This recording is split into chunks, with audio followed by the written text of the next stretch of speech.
Alléluia. Vous allez aller avec moi dans le livre de Nombres, chapitre 25, rapidement. On va regarder deux choses. Nous sommes des héros.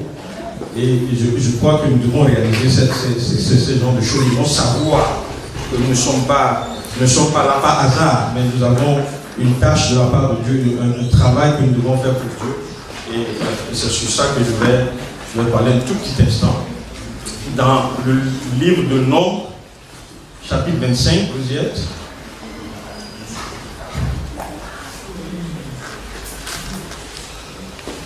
C'est une histoire que vous connaissez, c'est l'histoire de Phiné. Phiné n'est pas là aujourd'hui. Non, notre Phiné n'est pas là. On va regarder le Phiné de la Bible là même. Il dit, au verset 6,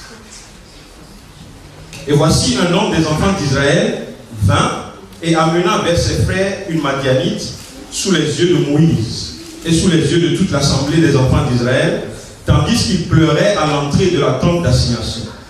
À cette vue, Phiné, fils d'Éléazar, fils du sacrificateur Aaron, se leva du milieu de l'assemblée, il prit une lance dans sa main, il suivit l'homme d'Israël dans sa tente, et il les perça tous les deux. L'homme d'Israël puis la femme par le bas-ventre. Et la plaie s'arrêta parmi les enfants d'Israël. Il y en eut 24 000 qui moururent de la plaie. L'Éternel parla à Moïse et dit, il dit, Phiné, fils d'Éléazar, fils du sacrificateur Aaron, a détourné ma fureur de dessus les enfants d'Israël, parce qu'il a été animé de mon zèle au milieu d'eux. Et je n'ai point dans ma colère consumé les enfants d'Israël. C'est pourquoi tu diras que je traite avec lui une alliance de paix. Ce sera pour lui et pour sa postérité, après lui, l'alliance d'un sacerdoce perpétuel, parce qu'il a été zélé pour son Dieu et qu'il a fait l'expiation pour les enfants d'Israël. Amen. Là, vous connaissez certainement le contexte de ce passage, on va aller très rapidement. Il s'agit du peuple israélite qui était en train d'aller sur la terre promise, qui n'est pas encore arrivé, qui s'est arrêté à Sittim, la plaine de Sittim. En fait, ils étaient là, je ne sais pas, ils réfléchissaient, ils cherchaient le moyen de pouvoir terminer leur marche et d'arriver sur la terre promise. Et bien, dans le temps d'attente, le temps où ils sont en train de chercher Dieu, de chercher la direction, où est-ce qu'on va aller, comment est-ce qu'on va arriver là où Dieu nous a promis, vous voyez, le peuple a commencé par se plonger dans le péché. Et la Bible dit qu'ils ont commencé par, vous voyez, se mettre ensemble avec des filles des Moabites. Les Moabites étant des peuples en aversion à Dieu, qui n'avaient pas, les Israéliens n'avaient pas à se croiser avec ce peuple. Et ils ont commencé par se prostituer avec les filles de Moab. Et ce qui a toujours été dangereux, c'est que quand ils commencent toujours par fréquenter les filles d'une autre tribu, ils arrivent toujours, les filles arrivent toujours à leur faire adorer leur Dieu. Et donc d'abandonner le Dieu d'Israël. Alléluia. Je ne sais pas si les mêmes choses se passent encore aujourd'hui, mais dans le temps, c'était vraiment la force des filles. Quand les gens se mettent avec des filles étrangères, les filles étrangères les poussaient toujours à abandonner leur Dieu pour suivre le Dieu des filles. C'est ce qui s'est passé. Et donc Dieu n'a pas été content avec ce peuple. Qu'est-ce que Dieu a fait? Il a envoyé une plaie sur le peuple d'Israël. Ils ont commencé par mourir par des plaies. Amen. Et la Bible nous dit ici qu'à un moment donné, Moïse était, vous voyez, en assemblée avec les enfants d'Israël. Je suis sûr qu'ils étaient en train de discuter, de se parler de comment est-ce qu'on va faire pour sortir de la sentence que Dieu a mise sur le peuple. Qu'est-ce qu'on va faire? Est-ce qu'on va prier? Est-ce qu'on va adorer Dieu? Qu'est-ce qu'on va faire? Ils étaient en conclave, comme on le dit. Et puis, au moment où ils étaient en conclave, en train de méditer ce qui est en train de leur arriver, il y a un des leaders d'Israël qui est parti encore prendre une fille de Moab, et maintenant devant les yeux de tout le monde, il vient et puis rentre dans on va l'appeler chambre, avec la fille. Et donc, c'est là où on revient à Phiné. Il y a ce jeune homme qui n'était pas, c'est vrai qu'il était fils de sacrificateur, mais c'était pas lui qui conduisait le peuple. Mais à un moment donné, vous voyez, la Bible nous dit qu'il a été, parce que c'est ce que Dieu a dit de lui après, Dieu a dit qu'il a été animé d'un zèle. Et donc, il a été animé de la fureur de voir que, vous voyez, les choses de Dieu sont renversées, que les gens n'obéissent plus à Dieu, les gens ne sont plus sérieux dans la marche avec Dieu. Et lui seul, il n'a pas attendu quelqu'un d'autre, il n'a pas discuté avec quelqu'un d'autre, il ne s'est pas mis en accord avec quelqu'un d'autre, il s'est levé seul, il a pris une lance, il est rentré dans la chambre où il y avait le monsieur et puis la dame, la fille de moi, et la Bible nous dit qu'il les a transpercés.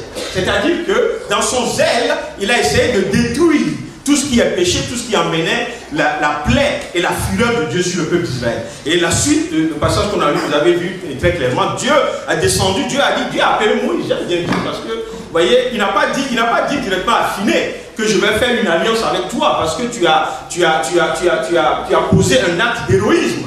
Mais il est parti vers le leader. Il a dit à Moïse, voici ce que Phiné a fait. Et moi, Dieu, j'établis désormais une alliance particulière avec lui et sa maison. C'est-à-dire que, voyez, vous savez tous que le peuple d'Israël était déjà sur une alliance avec Dieu. Mais maintenant, dans cette alliance d'ordre général, Dieu maintenant vient faire une alliance particulière avec Phiné. Pourquoi? Parce qu'il n'a pas accepté que le nom de Dieu soit bafoué. Il n'a pas accepté que, voyez, que les gens, que l'on humilie le peuple de Dieu. Et il s'est levé. Et Dieu est en train de chercher au milieu de nous des fidèles.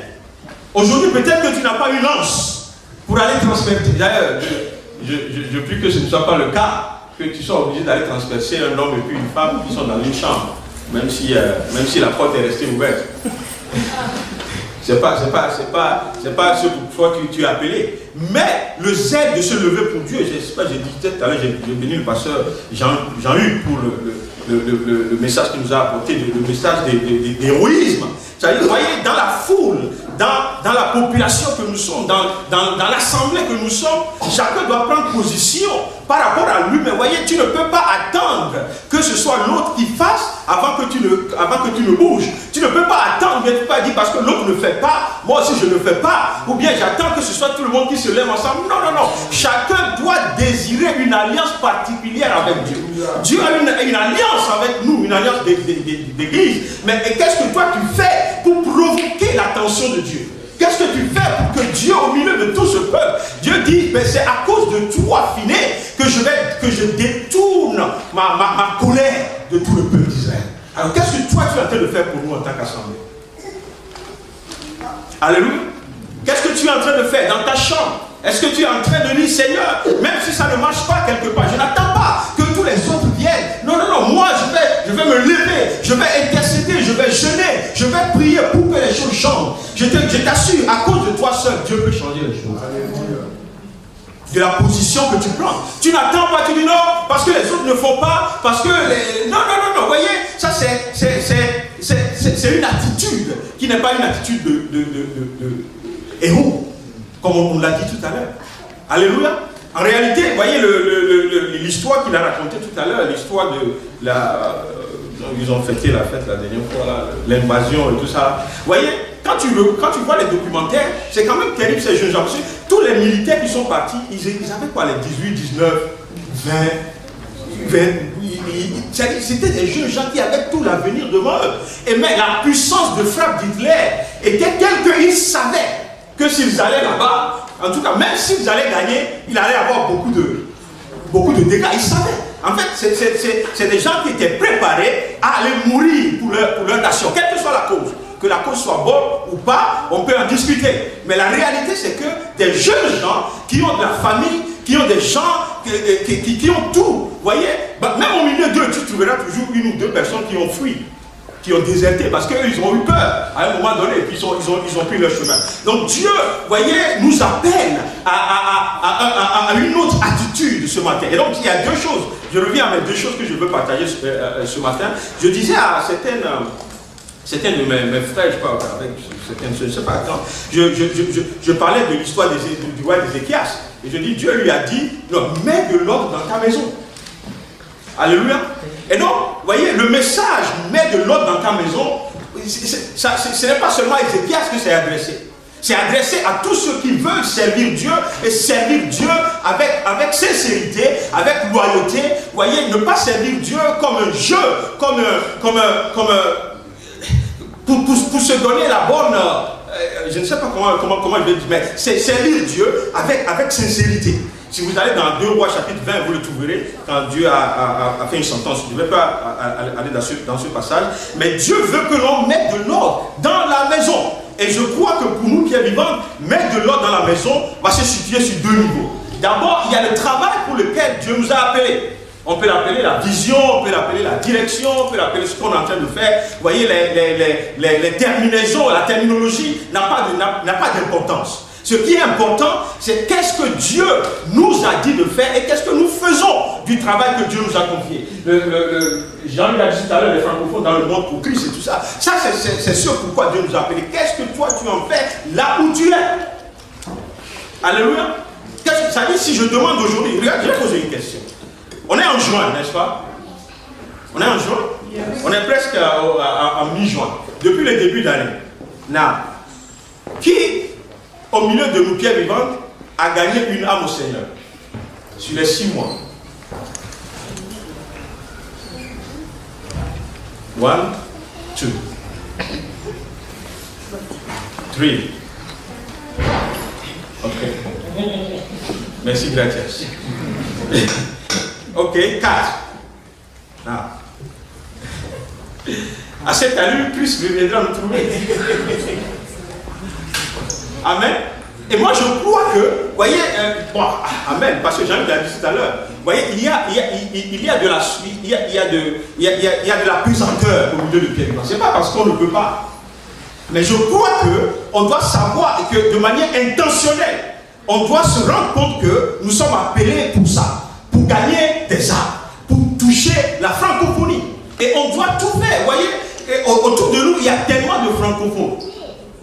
Chacun, autour de nous, il y a tellement de francophones.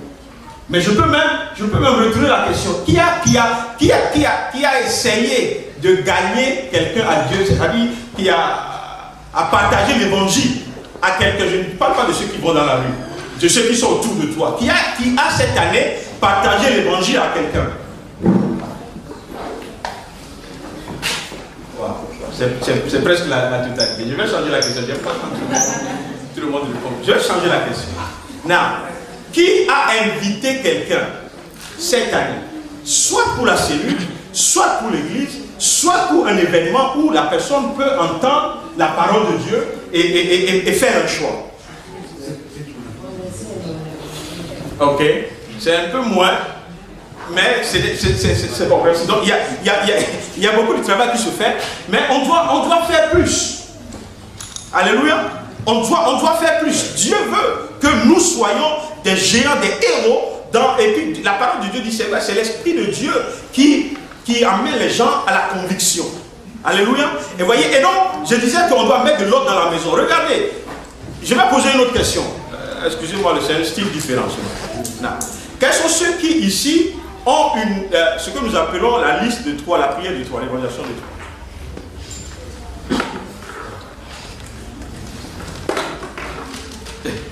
Ok, merci. Je crois que je vais vérifier à la sortie. Ok, si nous avons la prière de 3 et que nous prions, est-ce que nous prions comment dire, de manière fervente? Oui, ok, pour ces gens-là, est-ce que nous sommes, voyez, de manière intentionnelle, en train de chercher les opportunités pour gagner ceux pour qui nous prions, pour les gagner au Seigneur? Voilà les points sur lesquels nous devons, voyez, le pasteur Pauline a dit quelque chose la dernière fois qui est très intéressant. Il dit, il y a plusieurs aspects de la vision marche, sauf l'aspect de la multiplication. N'est-ce pas? Et je ne sais pas à qui j'en parlais dans la semaine la semaine dernière. Je dis, on peut tout dire, hein? on peut crier, on peut dire oui, il n'y a pas le nom, il n'y a pas ceci, mais on ne peut pas arriver à la multiplication sans gagner les âmes. Et on ne peut pas gagner les âmes par les païens. C'est les chrétiens qui gagnent les païens, c'est ce qu'on appelle l'évangélisation. Et donc si nous qui sommes les chrétiens, qui sommes dans l'église, on ne fait pas notre part, comment est-ce que la multiplication, vous voyez? Donc même si on est en train de dire la vision n'amène pas la multiplication, on est en train de nous pointer nous-mêmes du doigt. Ça veut dire que nous-mêmes, on n'est pas en train de faire le travail qu'on doit faire. Est-ce que vous me suivez un peu? Et puis on est arrivé hier ou avant-hier, le pasteur Pauline a sorti la même chose. Et puis c'est étonnant, selon les statistiques, la manière dont les gens sont, vous voyez, ils sont fidèles dans leur cellule, les gens ont envie d'aller en cellule et tout. Mais en réalité, quand tu découvres l'ambition, pas l'ambition, mais l'intérêt que les gens ont à aller en cellule, c'est qu'ils sont parmi les frères, vous voyez, ils vont recevoir de l'aide quand ils en ont besoin, ils vont grandir spirituellement, toutes ces choses, sauf gagner des âmes. Alors que le premier appel, si nous retournons dans Matthieu 28, c'est gagner des gens. C'est ce que Christ a dit. Avant toute chose, avant même notre bénédiction financière, matérielle, avant notre bien-être physique et whatever, la première des choses qui touche au cœur de Dieu, c'est que les âmes soient gagnées. Et donc, vous voyez, ce n'est même pas juste devant Dieu d'aller crier à Dieu tous les matins, Seigneur, tu ne me bénis pas, tu ne me donnes pas ceci, tu ne me donnes pas ceci. Si nous ne faisons pas notre part, merci Seigneur, parce qu'il est un Dieu de grâce. Et il est un Dieu d'amour. Alléluia. Mais si c'était dans une structure humaine, vous voyez, on n'aura même pas le droit d'aller nous tenir devant. Vous voyez, c'est comme si ton papa t'envoie, il dit, va me chercher de l'eau, et puis tu n'es pas parti, et puis tu viens le matin, tu dis, j'ai besoin de l'argent de poche. Dans le monde, ça ne marchera pas. Mais merci Seigneur, Dieu est un Dieu de grâce. C'est pour cela qu'il continue de nous bénir, il continue de déverser des bénédictions dans nos vies. Mais ça ne doit pas nous donner la raison de ne pas faire ce que Dieu nous a demandé de faire. Alléluia.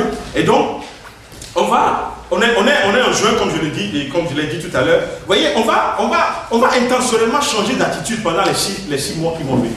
Il y a des choses qu'on ne faisait pas, on doit recommencer par faire. Amen. Vous voyez, il y a le... Je vais vous montrer.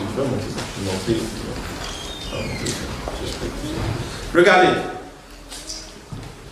J'ai parlé de la prière de Troyes tout à l'heure, n'est-ce pas? Qui a invité cette prière de Troyes à un événement cette année? J'avais posé la question. Qui a levé la main? Avec Henriette et puis Nadine. Ok. Et Ginette aussi.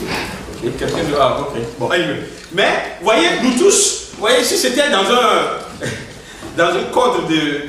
cadre d'école primaire, vous voyez, souvent les professeurs qui étaient méchants, ils classaient les notes par les plus mauvaises. Vous voyez un peu, donc, si on appelle ton nom en premier, ça veut dire que tu es dans la zone des... Vous voyez, donc, au fur et à mesure que ça avance, ton nom ne vient pas, tu sais que notre... Vous voyez, et puis quand on appelle 10 comme ça, tu sais, ah, au moins j'ai la moyenne, ça c'est garanti. Mais on avait un professeur qui avait une fille. Au fait, c'est elle qui était majeure de la classe. Et elle était un peu paralytique. Et donc, elle était tellement introvertie, elle n'était pas ouverte aux gens et tout. Et donc, même dans la classe, vous connaissez les classes de l'Afrique, c'est pas 30 personnes. C'est peut-être 50, 60, et tout ça dans la classe. Elle ne connaissait même pas les gens par leur nom. Et donc, quand on a un temps libre, comme ça, elle doit écrire le nom des bavards, elle prend la liste d'appels. Et puis elle s'assoit. Elle dit, comme elle ne connaît pas les gens, hein, donc c'est pas celui qui parle qu'elle écrit. Si ton os, ses yeux tombent sur ton os dans la liste, et puis elle écrit. Donc il arrive à des moments où des gens sont sur la liste des bavards qui ne sont pas en classe. Et donc il y a un jour, je sais pas, il y a un des professeurs qui était, bon le gars c'était un peu de la méchanceté quand même, et parce qu'elle avait eu une très très mauvaise note. Et comme les notes, comme j'ai dit, classifiées et tout ça, donc normalement c'est son nom qu'elle devait appeler en premier. Elle n'a pas appelé. Elle a mis sa feuille en dernier. Et donc quand elle appelait les gens, donc la fille elle était très contente. Elle arrivait dans les 18. Et puis finalement on l'appelle. Elle avait. Bon, le professeur parlait, il a dit 0 pointé. C'est-à-dire qu'il a cherché, il a cherché, quoique juste pour lui donner un demi-point, il n'a pas trouvé, non? Il dit 0 pointé. Mais il a fait par méchanceté parce que il s'est rendu compte que, vous voyez, que cette fille, c'est de cette manière qu'elle se comportait avec les gens. Tu vois, elle livrait les gens, tu vois, parce que, enfin, ton oeil sur la vie, tes papas, on te frappe. C'est des fessées. C'est des fessées, on te met, tu vois. Et donc, pourquoi est-ce que je suis en train de raconter ça? Je ne sais même plus. Mais c'était juste pour me dire que, vous voyez, nous devons revenir cette année à quelque chose de plus intentionnel que ce que nous avons fait jusqu'ici. Alléluia. Et donc, nous devons regardez ceci. Moi, je crois qu'il y a certaines choses qu'on faisait avant qu'on ne fait plus, qui ne sont pas des choses qui sont, comment je vais dire ça, impossibles. Mais il faut qu'on se donne des goals, on se donne des buts, on se donne une vision. Amen. Now, supposons que cette année, on dit avant la fin de décembre, nous voulons avoir dans cette assemblée 100 personnes ou bien 120 personnes dans les cellules. Je ne dis pas 120 personnes qui fréquentent, qui viennent les dimanches et qui sortent. Mais qui sont dans les cellules. Ça veut dire que c'est des âmes qui sont non seulement gagnées, mais qui sont consolidées. Amen. Now, combien vous pensez de personnes que chacun d'entre nous doit gagner pour arriver à ce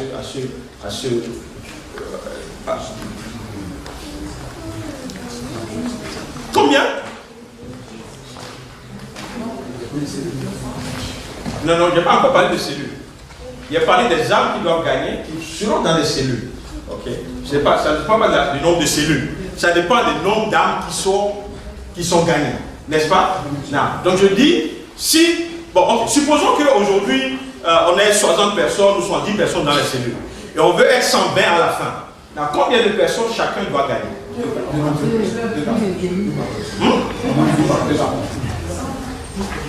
Donc, refaites un peu plus mieux le calcul. Supposons qu'on est 60.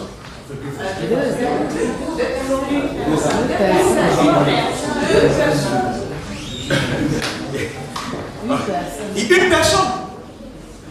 Chacun doit gagner une personne. On aura gagné 60 personnes.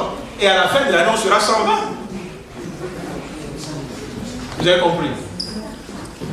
N'est-ce pas? Parce qu'on est déjà 60. Si on parle sur la base qu'on est 60 dans les cellules, ça veut dire que si chacun gagnait une âme, à la fin de cette année, vous voyez, on serait 120 à la fin de l'année. Et si on répétait la même chose sur 2015, à la fin de 2015, on serait environ 300 personnes. Est-ce que vous voyez un peu? Now, on est en juin. Juin jusqu'en décembre. Est-ce que c'est possible que chacun puisse gagner une âme? Une. Si tu veux. J'aime ça, par exemple. Donc ça veut dire que jusqu'ici, on n'a pas vraiment voulu. On n'a pas eu la bonne disposition. On nous a parlé de la bonne disposition tout à l'heure. Alléluia. Et donc, pour moi, c'est un défi que je nous lance. En tant qu'assemblée. Le travail que tu as à faire d'ici jusqu'à décembre, c'est qu'une personne sur ta liste, si tu n'as pas ta liste de toi, tu dois commencer. Et vous connaissez le principe de la liste de toi. Ce n'est pas tous tes amis qui sont au Canada que tu vas mettre dessus. Parce que c'est difficile de les inviter à l'église. Alléluia. Parce qu'il y a beaucoup qui avaient fait ça. Il y avait un à Oklahoma, et puis il y avait un même à Topri. C'est à 400 km de Lomé, quoi. Dans un petit village là-bas et tout. Bon, on y va. Non, revenons de manière sérieuse. Vous voyez, ça paraît un peu léger ce que je te dis, mais c'est assez profond. Amen. C'est nous qui devons travailler pour voir les âmes gagner, pour voir le royaume de Satan dépeuplé et le royaume de Dieu rempli. Amen. Now, qui est d'accord avec moi qu'il va tout faire par la grâce de Dieu pour gagner une âme cette année et devant Dieu?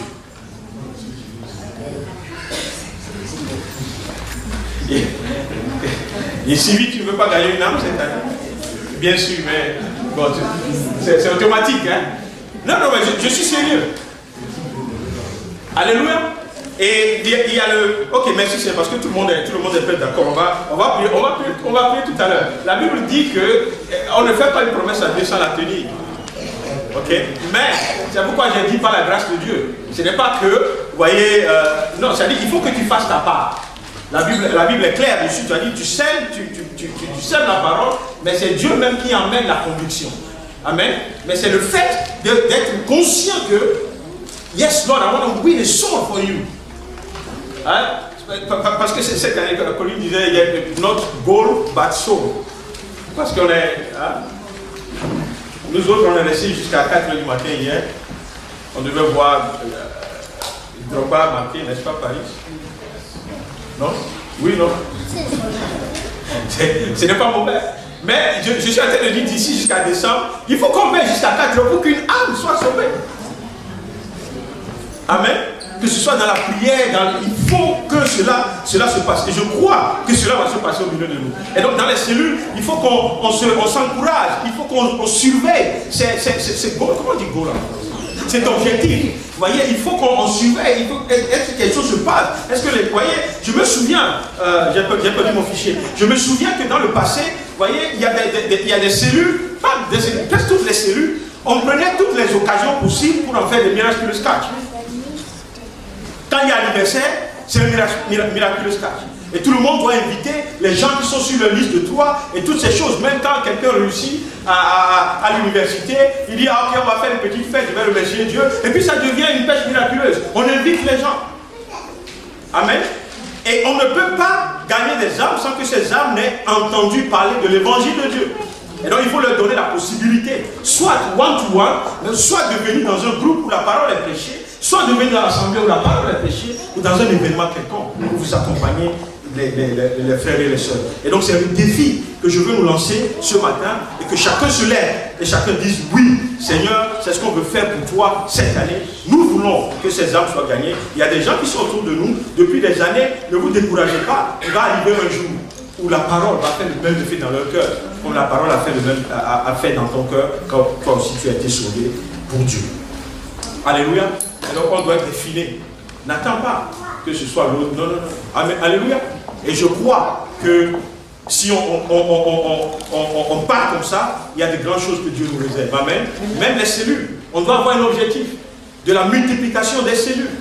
Je sais que pour arriver à implanter une cellule, il faut des étapes, il faut le code des leaders 1 et 2.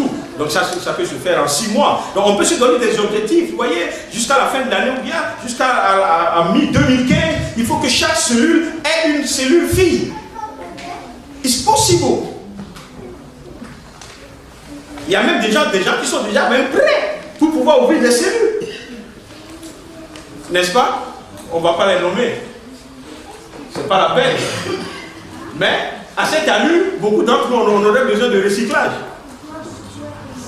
Parce que ce qui se passe par exemple au Togo, il y a des gens qui sont sortis, des licenciés, des gens qui ont leur maîtrise, ils sont en train de faire les taxis motos depuis des années. Quand ils vont trouver du travail, ils seront obligés d'aller au recyclage. Parce qu'ils ont oublié les mots de droit qu'ils ont appris à l'école, c'est toujours comme ça. Donc c'est pour ça que pour devenir expert dans quelque chose, il faut pratiquer la chose régulièrement. Un expert, c'est quelqu'un qui est souvent en train de faire la même chose. C'est pourquoi j'aime un peu la vision européenne. Tu vois, il y a des gens qui deviennent des experts sans avoir de gros diplômes. Parce qu'ils sont là à faire la même chose depuis des années. Ils sont rentrés dans cette boîte, ils fabriquent du donuts. Jusqu'à après 15 ans, ils deviennent des experts dans la manière de faire des donuts. Oui. Et puis tu vas voir, il va y avoir un incendie dans une usine de fabrication de donuts. Et puis on va interviewer l'expert en donuts. Et puis le gars il va venir, il dit oui, normalement il faut éteindre le feu, lui il doit être à telle température. Et puis il est expert. Et puis il gagne de l'argent comme ça. Vous n'avez pas suivi, en Angleterre il y a des experts en tout. Dès qu'il y a quelque chose, il trouve toujours un expert. Quand l'air est chaud quelque part, ils vont trouver un expert en air chaud. Et il va venir dire quelque chose. Parce que c'est ce qu'il a fait toute sa vie. Et il maîtrise les points, les détours. Nous devons être maintenant des experts en ces choses. Et autre chose, pour terminer, et puis on a beaucoup de choses à faire tout à l'heure. Il y a les cours de XII. Quelqu'un a déjà entendu parler de XII? Le pasteur Colin en a parlé encore hier. Donc il n'y a que Guy Roger qui a entendu parler. Quelqu'un d'autre? Henriette, Suzanne. Samson, tu n'as pas entendu parler? Ok. Now, ouais, tu peux m'envoyer le... Merci. Ok. Now, c'est une petite formation à l'évangélisation. Ok. Parce que ce dont on s'est rendu compte, c'est qu'il y a beaucoup de gens, quand on arrive dans une situation maintenant où il faut partager la parole, on perd. On perd le verbe. On ne sait pas comment commencer. On ne sait pas ce qu'il faut dire. Vous voyez? Et puis, il y a quelqu'un qui disait hier, pour que les cellules puissent gagner des âmes, ils vont essayer de faire, ils vont aller faire leurs cellules dans un restaurant. Bon, supposons par exemple un McDo. Ils vont aller faire leurs cellules dans un McDo, qui est une bonne idée. Maintenant, on lui pose la question, maintenant si tu rentres, tu es en train de faire la cellule à McDo, comment tu gagnes les âmes? C'est-à-dire, on peut aller à McDo et puis s'acheter des trucs, et puis entre nous, en tant que membre de cellule, on peut bien manger. Maintenant, on dit, on va au McDo pour gagner des âmes. Comment tu fais pour gagner des âmes? Si la cellule est au McDo, on est assis là, comment tu fais pour gagner des âmes?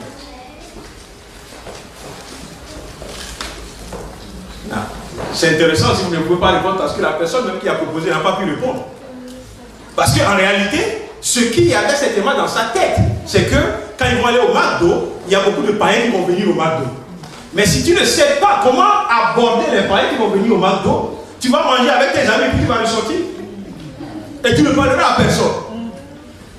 Parce que c'est difficile. Des fois, tu vois quelqu'un que tu ne connais pas et puis qui vient gentiment acheter son Big Mac et puis tu te lèves et puis tu dis, bon, est-ce que je peux te livrer l'évangile du Seigneur, la puissance? C'est difficile. Mais les cours comme les cours de XII, ils te donnent les stratégies. Vous voyez comment on peut aborder les gens, qu'est-ce qu'on peut dire pour briser la glace et toutes ces choses. Et donc ces enseignements, ça se passe à Katy, mais il y a un qui est organisé au niveau de la zone North-East à laquelle nous appartenons.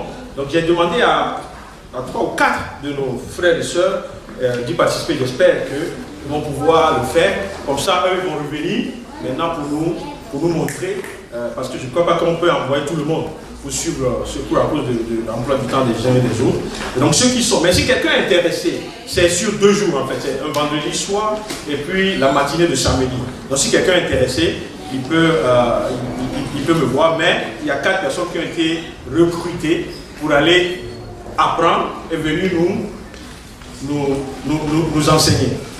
Amen. Ok, c'est tout ce que je voulais partager ce matin et pour nous encourager à nous mettre dans la bonne disposition pour gagner des âmes cette année. Il ne faut pas que cette année finisse sans que nous n'ayons gagné des âmes. Il faut qu'on gagne des âmes. Et les âmes sont là, ils sont autour de nous. Ils sont autour de nous. Ils sont autour de nous. Il y a un jeune homme, un monsieur qui est dans notre bâtiment. Et qui, au fur et à mesure que les jours avancent, on le voit dépérir. Quand bien même il ne veut rien savoir avec Christ et tout, mais c'est vraiment un fardeau. Parce qu'il boit, il est malade. C'est-à-dire, tu le vois un peu partir petit à petit. Il est de la Côte d'Ivoire. Il est de la Côte d'Ivoire, il est francophone. Vous voyez, mais il doit être notre fardeau jusqu'à ce que Dieu fasse quelque chose dans sa vie. Dieu peut transformer sa situation, c'est pas difficile à dire. Et le guérir, tu vois, quelqu'un qui est malade et qui conjugue ça avec la boisson, c'est toujours dangereux. C'est toujours dangereux. Un jour, il était en train de mourir dans sa chambre comme ça quand Caro est parti là-bas. Il ne savait même plus quel médicament il doit prendre. Il avait des rendez-vous à l'hôpital. Il était un peu comme.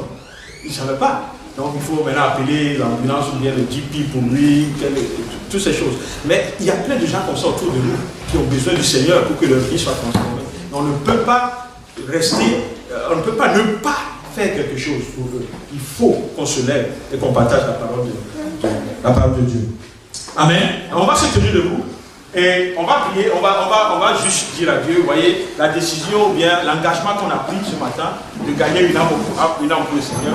Ce n'est pas pour nous faire peur, mais c'est pour permettre à ce que l'Esprit de Dieu nous aide dans la décision que nous avons prise. Si nous-mêmes on n'est pas décidé, vous voyez, l'Esprit, c'est difficile pour l'Esprit de Dieu de travailler dans nos vies. Mais si nous on prend une position, on prend une décision, on demande à l'Esprit de Dieu de nous aider. Amen. Et donc, à l'instant, tu vas te focaliser, ceux qui ont leur prière de toi, ceux qui le connaissent. Est-ce qu'il y a quelqu'un ici qui ne sait pas ce que c'est que la prière de toi? Quelqu'un ici? N'ayez pas peur, il faut me dire, comme ça je vais identifier la chose des cellules, le responsable des cellules, et puis on va gérer ça. Tu ne connais pas ce que c'est que la pénétration.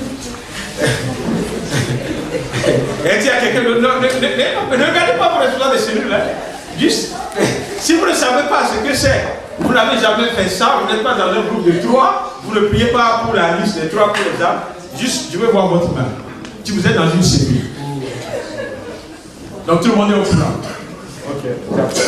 Donc si vous êtes au courant de ce que c'est, ce qu'on va faire, tu vas te focaliser sur les noms des gens pour qui tu es en train de prier. Ok. Et tu vas demander à Dieu, Seigneur, donne-moi ces âmes avant la fin de cette année. Que quelque chose se passe dans le monde. Que tu l'utilises. Non seulement à leur apporter la parole, mais aussi à les emmener à Dieu. Alléluia.